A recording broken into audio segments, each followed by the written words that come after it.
Olá, seja muito bem-vindo e muito bem-vinda a mais um podcast do Centro Oncológico Mogi das Cruzes, um centro especializado no tratamento contra o câncer, com mais de 49 anos de atuação aqui no Alto Tietê, com um diferencial de muita tecnologia e atendimento humanizado. O tema de hoje do nosso programa, a gente vai falar de um tema importante que pode ajudar muitos pacientes e também muitas pessoas que estão em busca de mais qualidade de vida. A gente vai falar, de medicina, do estilo de vida e de hábitos que até podem parecer simples, mas fazem toda a diferença para a saúde de pacientes e de pessoas que estão aí em busca de mais qualidade de vida. Vou apresentar então quem vai conversar aqui com a gente. É a doutora Cristina Sarraceni, médica ginecologista com mais de 25 anos de atuação. Doutora, muito obrigada pela presença. Eu que agradeço, Jana. Na verdade, eu completo 25 anos de formada agora no finzinho do ano, né? Mas se a gente considerar os anos de formação, aí vai para uns 30 anos imersa nesse universo da saúde.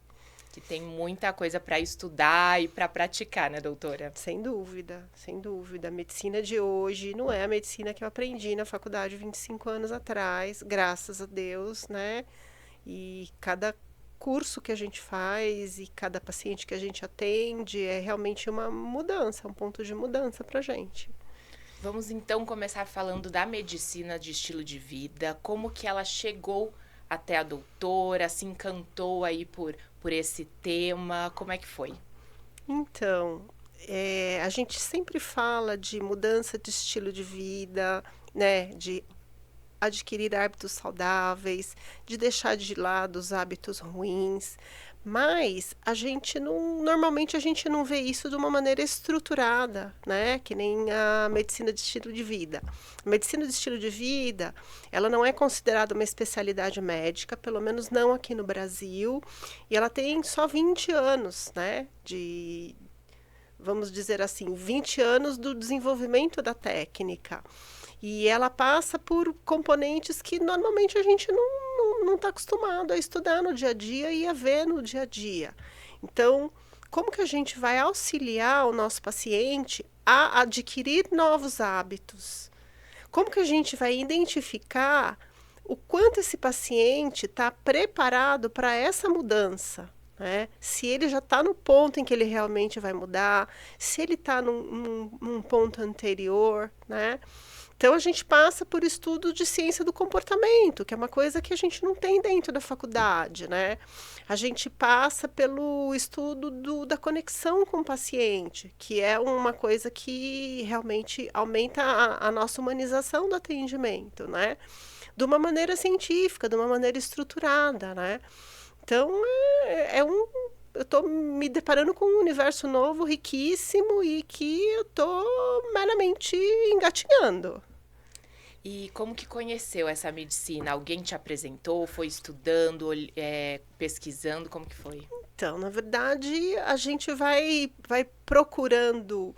é, eu cheguei na medicina do estilo de vida a partir de uma palestra que eu elaborei para as pacientes do grupo de guerreiras do Centro Oncológico.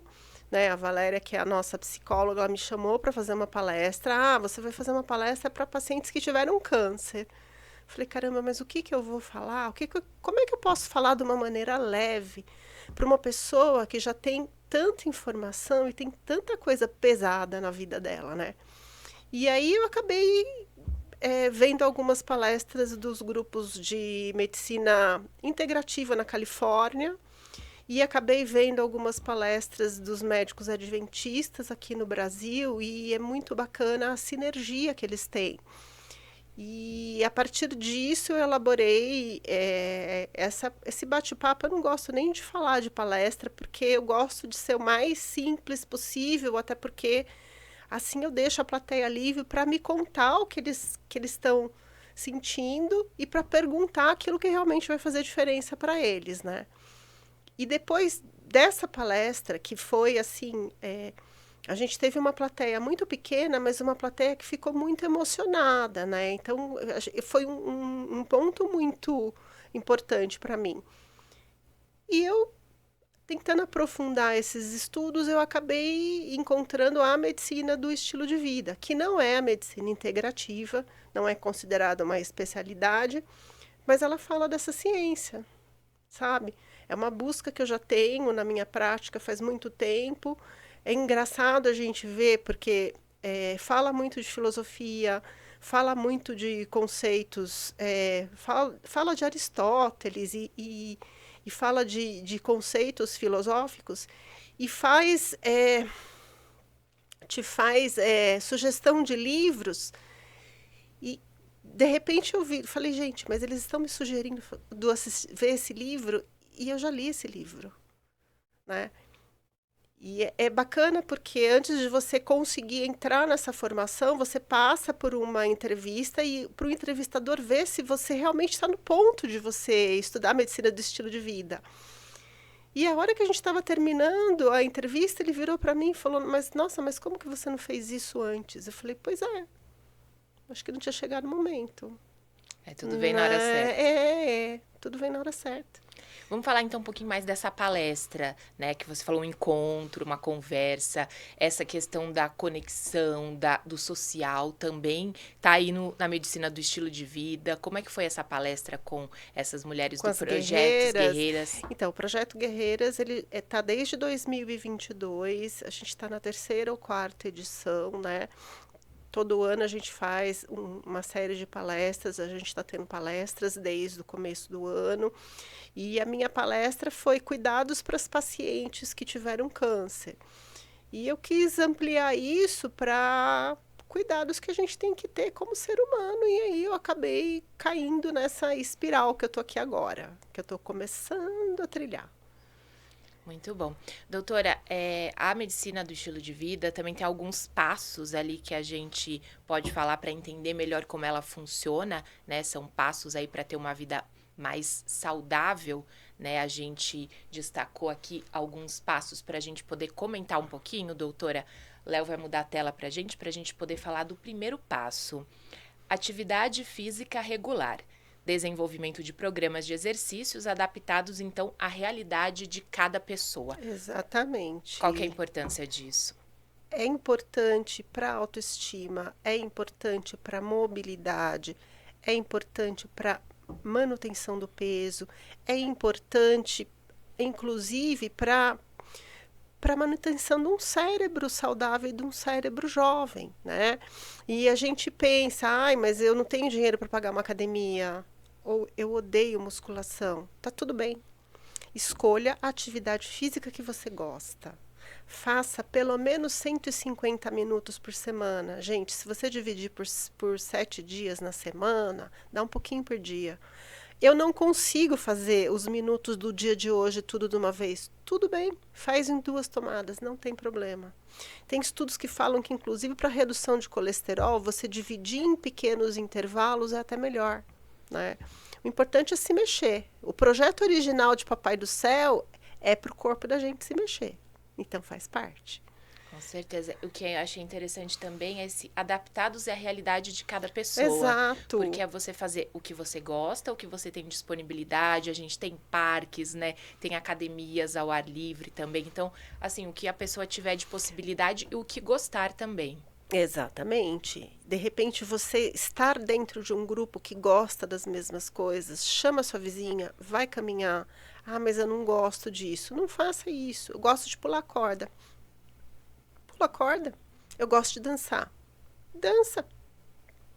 Coloca a música para tocar em casa e dança. Dança com gosto. Dança a música que você gosta. É para ser um prazer, né? Com certeza. Vamos ver mais algum passo aqui para ter uma vida mais saudável. Tão importante, sono de qualidade. E estratégias, então, para melhorar os padrões de sono. A gente sabe que isso é um problema recorrente hoje em dia, né, doutora? Esse é um problema muito grande, né? Porque eu pego muitas pacientes que chegam no consultório, né? Como ginecologista, elas logo pensam, não, eu quero dosar os meus hormônios porque eu estou muito cansada. Ou eu quero dosar os meus hormônios, eu quero um encaminhamento para um neurologista, porque eu acho que eu estou com Alzheimer, porque eu estou esquecendo das coisas. E eu aprendi, nesses últimos anos, a perguntar como é que está seu sono? Como é que está a sua higiene do sono? Você está dando chance para o seu cérebro descansar e entender que é hora dele reduzir, que ele pode descansar, né? Nesse mundo que a gente está imerso em informação, fica difícil. Fica difícil. Então, parece que é uma coisa simples, é uma coisa que não custa dinheiro, mas é uma coisa que custa um esforço para esse momento que a gente está vivendo, né? Reduzir a exposição a telas, reduzir o consumo de cafeína depois das 3 da tarde. Tem paciente que vai tomando café até 7, 8 da noite. Como você espera que você vá dormir no horário certo? Você se expor à luz do sol pela manhã, para você despertar o seu corpo. Além de você produzir a vitamina D, você vai acordar o teu corpo e o teu corpo vai entender que aquele é o período de acordado. E isso vai ajudar você lá no final do dia a produzir a melatonina que você tem que produzir para dormir. Olha só. Então, são todos várias etapas para ter uma qualidade de sono, porque é importante, faz toda a diferença. Às vezes a pessoa Vários fala, pequenos esforços, né? durante a semana eu não consigo dormir muito, então vou dormir bastante no final de semana. Tem que ter uma rotina, né? A semana inteira. Tem que ter a hora de dormir, tem que ter a hora de acordar, tem que reduzir os estímulos.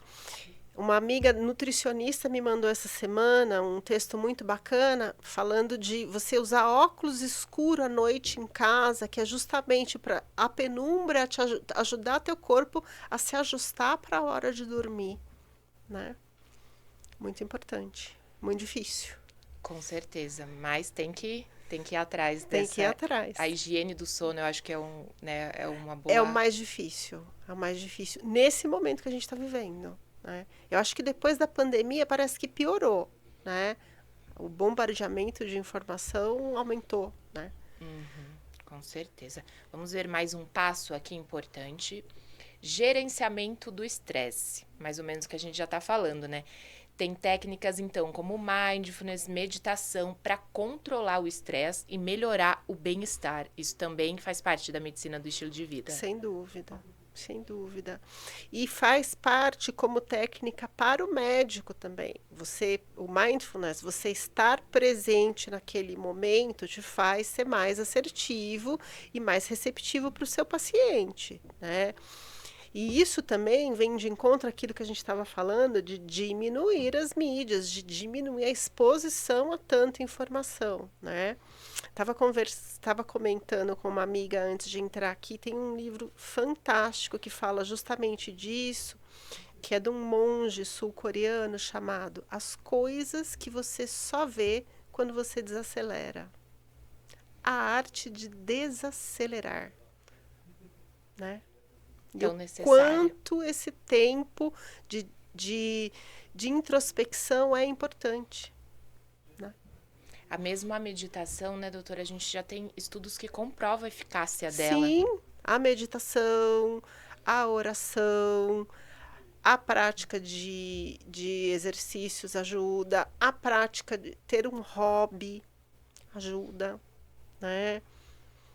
Então, são vários fatores mesmo, né? Vamos ver mais um passo, então. Conexões sociais. O incentivo, então, à formação de redes de apoio e relações saudáveis. A gente já falou um pouquinho da pandemia, desse reflexo, né? Depois da pandemia, isso a gente viu como faz diferença. A gente viu como faz diferença. Eu tenho 2 filhos adolescentes e acho que para o adolescente é uma coisa ainda mais importante, né? O quanto eles sofreram com o isolamento, né? Então, o ser humano, a humanidade, ela só evoluiu a partir das conexões sociais. Nós somos bisnetos dos homens de Neandertal. Nós somos seres sociais. Nós precisamos estar em contato com outros seres humanos. A gente precisa dividir, né? A gente precisa conversar, né? A gente só está trabalhando de home office. Em alguns momentos da vida é uma libertação, mas em outros, de repente, você vai sentir falta daquela conexão. Tem que Fazer uma adaptação para encontrar as pessoas com frequência. É a justa medida, né? Entre os momentos em que você realmente tem que se isolar e os momentos em que você tem que se conectar. Com certeza. Vamos passar para mais um passo. A questão do abuso de substâncias, né? Esse apoio para cessar vícios como o tabagismo e para o uso consciente de substâncias. Isso também faz parte da medicina do estilo de vida. Também. Você ter um olhar sem julgamentos para aquele processo daquele paciente, né? E realmente identificar, será que ele consegue? Será que isso é o que ele já chegou no ponto em que ele percebeu que vai ser melhor para ele sem, né? A medicina do estilo de vida passa muito por isso, né? Então você olhar para o teu paciente sem julgamento, é um grande tabagista. Poxa, eu não preciso falar para uma pessoa que fuma e que sabe que fumar é ruim, que ela precisa parar de fumar. Mas eu tenho que estar apoiando ela nesse processo, desde que ela esteja no ponto para parar, para mudar, né? Identificar o ponto de mudança e acompanhar. Com certeza. A doutora falou também da questão da fé, né? Temperança também é importante dentro desse processo. A temperança é sempre importante e a gente está num momento em que a temperança é uma coisa que não se fala, né? Então a gente sabe que tem que comer comida de verdade, que tem que comer comida saudável, mas a gente não pode comer para se empanturrar. Precisa de luz do sol, precisa de pelo menos 10 minutos, mas a gente tem que proteger a nossa pele também. Precisa de atividade física, mas a gente tem que proteger o nosso corpo também. Então, a temperança é justamente a justa medida, a gente encontrar o equilíbrio entre o que é saudável e o que é prejudicial, em tudo. E a fé também entra aí no A medicina do estilo de vida? a fé não sei te dizer se entra na medicina do estilo de vida, né? Mas quando a gente fala de meditação, a gente fala de uma conexão com um eu superior, né, com uma força maior, e isso traz o sentimento de propósito para a gente e traz esperança quando a gente está vivendo um dia ruim. E a esperança é um grande motivador. Eu sei que não vai ser sempre assim, né? Eu estou atravessando isso agora, mas isso não é para sempre, isso é um momento, né? E eu não estou sozinho para atravessar. Eu acho que essa sensação de pertencimento, de não estar sozinho, é fundamental. Com certeza. Doutora, e dentro da medicina do estilo de vida, ela, para pacientes também que estão enfrentando a doença, fazendo tratamento, também ajuda muito, né? Para, lógico, para se sentir melhor e para passar também por esse tratamento de uma forma Sem mais tranquila. dúvida, sem dúvida, sem dúvida, né? São todos passos que passam pelo que é fundamental para o ser humano, né? Então, Hipócrates, a gente considera o pai da medicina. Hipócrates, 2000 anos atrás, ele falava que o seu alimento seja o seu medicamento. Gente, tem uma coisa mais simples do que isso? Não tem. Sem comida a gente não vive. Mas a gente precisa de comida. A gente precisa de proteína de qualidade, a gente precisa de alimentos frescos e, de preferência, o mais próximo do natural, né? E isso não é só quem teve câncer. Quem teve câncer vai sentir isso de uma maneira muito diferente, porque vai passar com uma nutricionista e a nutricionista vai falar: você pode isso, você não pode aquilo. Mas se a gente tiver acesso a fazer isso antes de desenvolver a doença, é muito melhor, né? A gente sabe que tem muitos tipos de câncer que passam por hábitos e vícios. E não é só o hábito do tabagismo, não é só o hábito do etilismo, o tipo de comida também influencia o tipo de câncer que a gente pode ter, né? É bom, a gente sempre fala que os médicos que vêm aqui, né, são vários fatores que determinam, né? E existe a prevenção, então é preciso estar atento a todos esses passos aí para prevenir, né? Exato, exato. Não é só uma questão ou genética ou hereditária, né? Existem muitos outros É. fatores. E nem todos a gente consegue quantificar, né? E dentro da ginecologia, doutora, a senhora fala bastante dessa questão da prevenção, do tratamento também, né, contra o câncer, trazendo esses alertas. Como é que tem sido? As pessoas acreditam que as pacientes estão mais conscientes do que pode ser feito? Sim, as pacientes, elas chegam com muitas questões e muitas vezes muitas coisas eh, que entram no consultório da ginecologia, mas que não são propriamente da ginecologia, né? Só que o ginecologista, ele é um clínico, a gente é o clínico da mulher, né? Então, a gente vai ampliando cada vez mais o leque das coisas que a gente vai conversando. E graças a Deus, conforme a gente vai estudando também, a gente vai ampliando o leque daquilo que a gente entende que é interessante para cada paciente, né? E dentro ali dos exames de rotina, né? E sempre importante a gente falar, né? A questão dos exames que é para ser feito todos os anos por algumas mulheres, dependendo da idade, porque isso que faz toda a diferença também, essa questão do. Quanto antes a gente diagnostica, mais fácil é resolver o problema, como tudo na vida, né? E aí, essa questão de ir com frequência a ginecologista é o que ajuda muitas mulheres, né? Sim, eu falo para as minhas pacientes, menina, você não está no meio da floresta. Ai, mas eu tenho medo de tomar hormônio porque eu tenho medo de câncer. Menina, mas os teus exames estão ótimos, né? Você não está no meio da floresta, você não vai começar a tomar esse hormônio, vai para o meio da floresta, a gente não vai se ver, né? É um consultório onde a gente vai para fazer os exames de rotina, mas às vezes a gente vai para discutir outras coisas também, né? Outras coisas que estão incomodando e que muitas vezes o primeiro ponto é o consultório da ginecologista, né? Começa ali, como fala, é a primeira médica ali, né? Muitas vezes é. Muitas vezes é. E essa questão da conscientização dos exames tem melhorado com os anos? O que a doutora vê na prática? Eu vejo os pacientes vindo com uma certa regularidade, assim, né?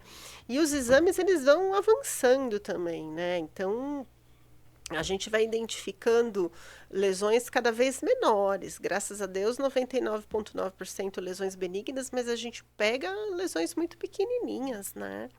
E quando a gente tem a prática de fazer o exame com uma certa regularidade, qualquer alteração pequena, você já fica de sobreaviso. Não, essa paciente não tinha um nódulo um ano atrás. Vamos ver o que é isso? E é importante sempre a gente falar também, doutora, né? Como a senhora falou, às vezes o nódulo ali é benigno, né? Porque detecta ali, não sabe o que é, fica, né? Tem todo. Tem que se investigar mesmo. Tem que se acompanhar, né?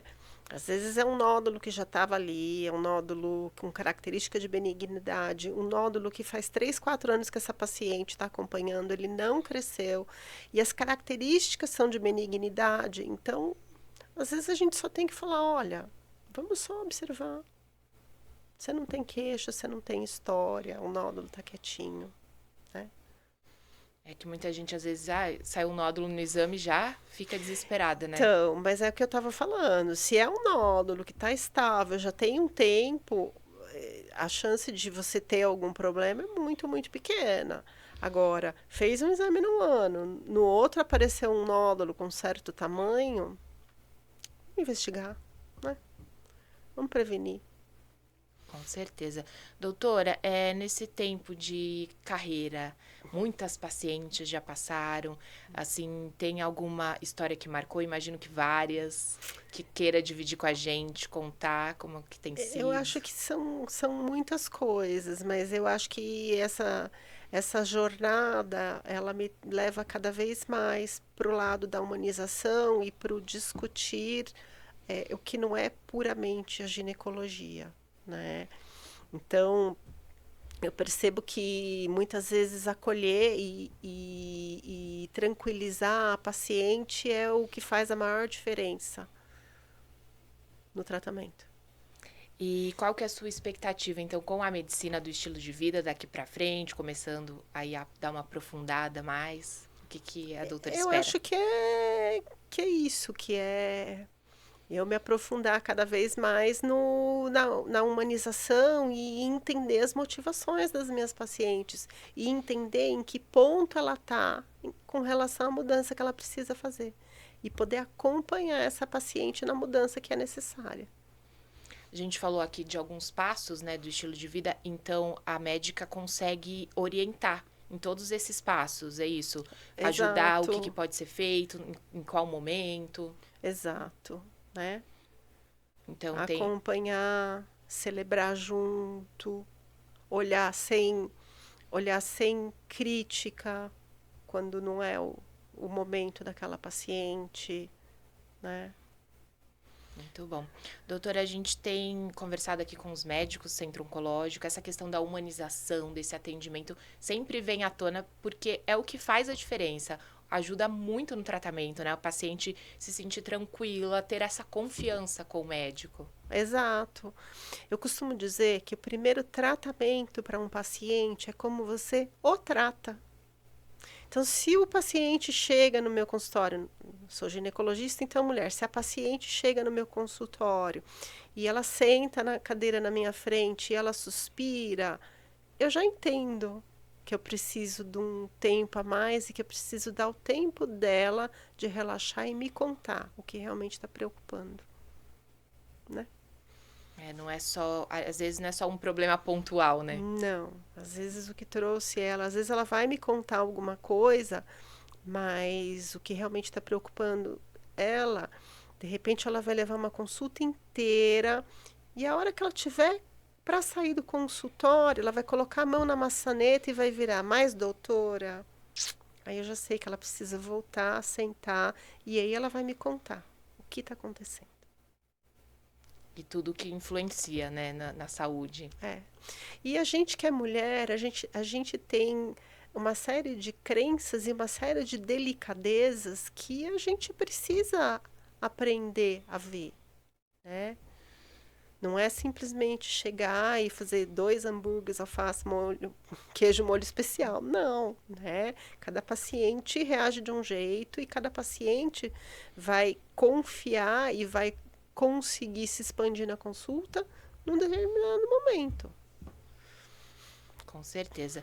Doutora, a gente vai indo aí para o encerramento do nosso bate-papo. Gostaria que a senhora deixasse uma mensagem, então, para quem passa pelo tratamento, também já conversou com algumas mulheres do centro oncológico, para cuidar da prevenção e também essa questão da medicina do estilo de vida que também pode ajudar muitas pacientes. Né? Sem dúvida. Eu acho que, voltando, a gente está num grande centro, a gente está perto de São Paulo, a gente tem acesso a exames, a gente tem acesso a consultas. Então, a gente tem que usar realmente o que a gente tem à disposição. Tá? Ah, mas eu passei numa consulta e eu não me senti confortável. Tá, você não se sentiu confortável com aquele profissional, tá tudo bem. Passe numa consulta com outro profissional, né? Porque de repente a conversa vai ser diferente. Você não pode esquecer de você. Você tem o sagrado direito de cuidar de você.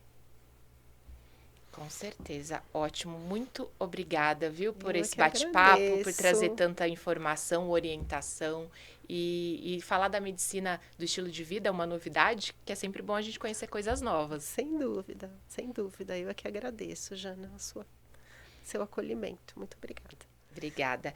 Agradeço também a você que acompanhou mais um episódio aqui do podcast do Centro Oncológico Mogi das Cruzes. Curte, compartilha, comenta e se inscreva aqui no canal do Centro Oncológico. E a gente se encontra, então, no nosso próximo bate-papo, nosso próximo episódio. Tchau, tchau.